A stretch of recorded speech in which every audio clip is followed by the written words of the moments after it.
Bonjour à tous et bienvenue dans le Real Audio Show présenté par info-com. Avant de commencer, n'oubliez pas de cliquer sur tout ce qui se trouve sur les pages de votre site préféré pour nous aider à vous en donner chaque jour un peu plus. Au programme aujourd'hui, 22 septembre, la colère de Vince McMahon. Lawler a eu plus de peur que de mal. Le Miz va faire parler la poudre concernant son renvoi. Chavo Guerrero appelle à l'anti-Cena, la WWE au Portugal. Stone Cold devrait jouer dans la suite de The Expendables. Comme indiqué précédemment, Vince McMahon a apparemment été enragé à Raw lundi soir car Alberto Del Rio a mentionné son nom à la télévision. L'ambiance à Raw de cette semaine a été décrite par certains comme l'environnement le plus négatif qu'ils pouvaient se rappeler dans leur vie. Vince McMahon a été décrit comme dans le pire état que l'on ait vu. Certains disent que Vince McMahon était dans une mauvaise humeur avant que Del Rio ait laissé tomber le nom de Vince à l'écran. On dit que Stephanie McMahon et Triple H ont pris plus de part de frustration par Vince McMahon cette semaine que d'autres. Les agents Jim Malenko et Arn Anderson également se sont fait assaillir par les foudres du chairman. En ce qui concerne l'angle entre Mark Henry et Jerry Lawler, il allait et venait tous les jours sous l'opportunité ou pas que l'angle avec Henry et Lawler passe à travers la table. Peu avant que Raw débute, ils ont pris la décision de le mettre à travers elle. Le tableau était censé être truqué de sorte qu'il serait plus facile à briser, mais à cause des décisions tardives, en quelque sorte, la table n'a pas été truquée et Lawler a été mis à la dure. D'ailleurs, Jerry Lawler a dit être mal en point, mais ok, après cette histoire de table avec le nouveau champion poids lourd de la WWE, Mark Henry, sur le Raw Super Show de lundi.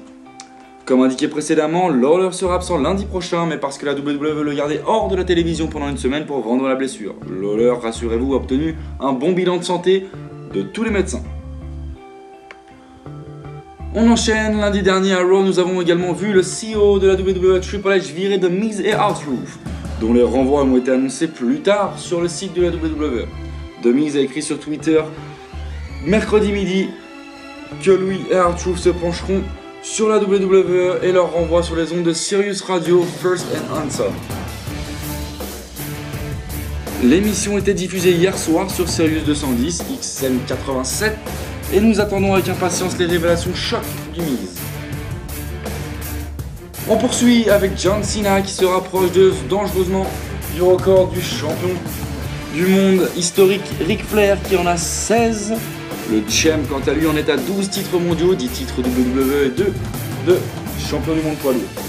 Chavo Guerrero, lui, décide d'arrêter le catch si le champion actuel de la WWE vient battre le record du Nature Boy. Voilà ce qu'il dit sur Twitter.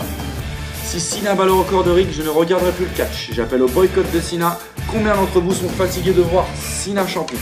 Ce n'est plus excitant de le voir champion. Ensuite, il tacle Cena en disant que certes, il n'a pas son charisme au micro, mais il peut le battre avec une seule main de libre. On change de registre avec la WWE qui a signé un accord avec la CTI Radical au Portugal d'apporter au réseau SmackDown le dimanche soir à 19h45 juste après WWE Experience. Le nouvel accord à SmackDown portera à 2 millions de foyers au Portugal. On termine concernant Steve Austin dans The Expendables 2. Le mot est qu'il n'a pas signé pour le film mais a été inscrit dans certains journaux spécialisés.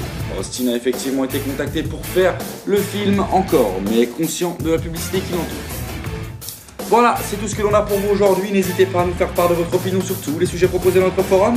Abonnez-vous à la chaîne YouTube Infolude Vidéo pour tout avoir en exclusivité. Sur ce lit, à bientôt et restez branchés.